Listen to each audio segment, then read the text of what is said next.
What up, boys, and welcome back to yet another video. So in today's video we have another episode of the series Why Are People Farming It? And it's a series where I will eventually go through every single dungeon and raid in the game and talk a little bit about why people are farming it for gold. And in today's video we have Scholomance. So before we dive into Scholomance, I want to say a huge thank you to all the supporters of the 0 to 10 million gold guide. This is a digital gold guide that you open up on your computer, and it features the best tactics and methods that I personally use in order to make hundreds of millions of gold.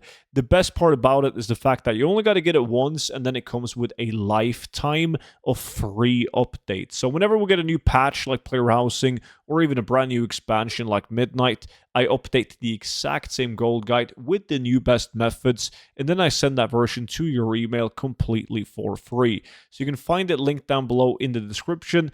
Don't forget to use the discount code STUDENT for 50% off. And if you already have the gold guide, the VIP Discord is the place to be at. You get a bunch of exclusive benefits, like being able to view all of my videos before they go on YouTube, exclusive gold tips, multiple spreadsheets for gold making, TSM groups and operations, and you can even get access to the investments that I'm doing myself for stuff such as player housing, upcoming expansions, and much, much more. But that will also be linked down below in the description. So, Scholomance right here has two different ways of running it. So, you have like something that's called the Secrets of Scholomance. Normally, for the last couple of years, you've entered it on the left side. But if you go on Wowhead, they have a really nice guide on it. You can unlock the secrets of Scholomance, and you can also enter it by clicking on this journal. And that's typically referred to as the old Scholomance. It's the original layout that released in Classic. The loot, however, a lot of people get this wrong, but the loot, the items of interest, are still going to be the same if you do the new Scholomance or the old one. So, basically, the dungeon itself is very, very simple to run. You just run it from start to scratch, and you kill everything, bosses included. You loot everything. There's no alternative ways of running it. Like, you can't really get lost or anything like that. It's very straightforward. And once you've killed the last boss, you just move out, teleport out, go, reset the instance, go again.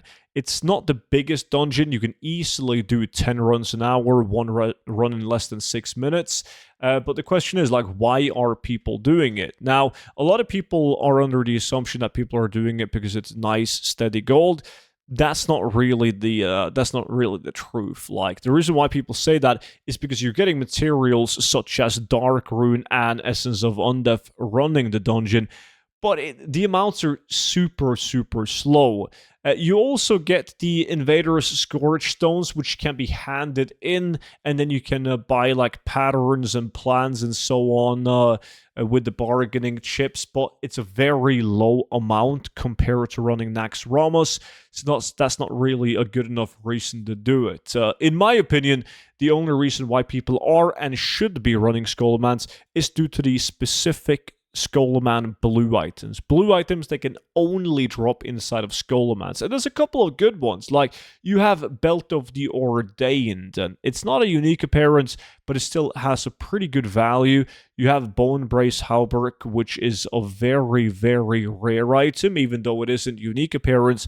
Collectors like to collect every single appearance of each version, like the big boy collectors. Super hard item to get.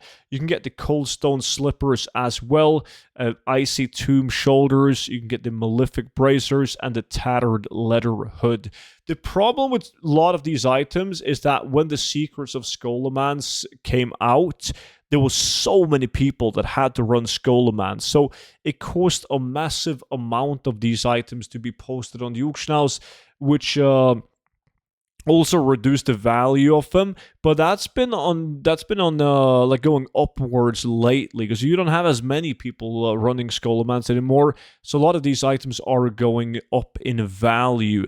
Another thing to consider is that every single item that you can get in Scholomance are armor items with the same armor slots from the tier 3. So you know how when you hand in the Invader Scourge Stones from Scholomance or Naxxramas, you can get bargaining chips and then you can gamble on lamented items, which is like a crafting reagent to get tier 3. Well, once you use those, you can, if you buy shoulders, well, you can get pretty much every single piece of BOE shoulders in the game, including like the Icy Tomb shoulders. It's the same thing with the boots, and also the chest, and also the belt. So sadly, there's no weapons from Scholomance. So it's not a dungeon that I run a whole bunch because the drop chance on these items is still super, super low. And I just think that there are better dungeon-specific, super low drop chance items in other dungeons. But there's definitely a time and place for Scholomance as well.